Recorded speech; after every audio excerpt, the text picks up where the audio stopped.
அனைவருக்கும் வெள்ளிக்கிழமை காலை வணக்கம். நேற்று வந்து பர்த்டே வீடியோ பார்ட்டாக போகிறேன்னு சொல்லியிருந்தேன். அதில் ஒரு பார்ட் தான் அப்லோட் பண்ணேன்.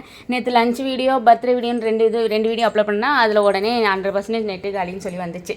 சரி நாளைக்கு அப்லோட் பண்ணலான்னு சொல்லி விட்டேன். கடைசியில் இன்றைக்கி ஈவினிங் வந்தோடனே கொஞ்சம் வேலை இருந்தது, அதை முடிச்சுட்டு சிஸ்டர்லாம் வீட்டுக்கு போகிற மாதிரி ஆயிடுச்சு. போயிட்டு இப்போ தான் 10 மணி தான் வந்தோம். வந்து எடிட் பண்ணி இந்த வீடியோ போடுறதுக்கு டைம் கரெக்டாச்சு. சரி நாளைக்கு போட்டுக்கலான்னு விட்டாச்சு. இன்றைக்கி காலைல டிஃபன் வந்து ஆப்பம் தேங்காய் பால். நம்ம மகி குட்டி வந்து 2 வாரம் அவங்க பாட்டி வீட்டுக்கு போயிருந்தாங்க செய்யாறு.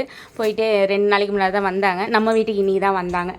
மதியம் லஞ்ச் வந்து சாப்பாடு சொரக்காய் கூட்டு பண்ணியிருக்கேன், சிறுபருப்பு போட்டு. அதுக்கப்புறம் எக் ஃப்ரை பண்ணியிருக்கேன். இன்றைக்கி இதுதான் ஸ்பெஷல். ஹஸ்பண்ட் நேற்றே சொல்லிட்டாங்க எனக்கு காய் எதாவது போட்டு கூட்டு பண்ணி முட்டை வறுத்துருப்பான்ட்டு. நம்ம கூட கொஞ்சம் தயிர் வச்சாச்சு. ஹஸ்பண்டுக்கு 1 வீக்குக்கு டியூட்டி வந்து ஒரு நாள் விட்டு ஒரு நாள். அதனால் இன்றைக்கி என்ன லீவு, அதனால் எனக்கு மட்டும் கட்டிக்கிட்டு எடுத்துகிட்டு கிளம்பியாச்சு. ஈவினிங் வந்து வீட்டில் சாம்பிராணி புகை போட்டு சாமி கும்பிட்டு முடிச்சாச்சு. என்னோடய வீடியோ பிடிச்சிருக்குன்னு நினைக்கிறேன். மறக்காமல் சப்ஸ்கிரைப் பண்ணி சப்போர்ட் பண்ணுங்கள் ஃப்ரெண்ட்ஸ். நம்ம மீண்டும் இன்னொரு வீடியோவில் பார்க்கலாம். அதுவரை உங்களிடமிருந்து விடைபெறுது உங்கள் நகி. Bye bye.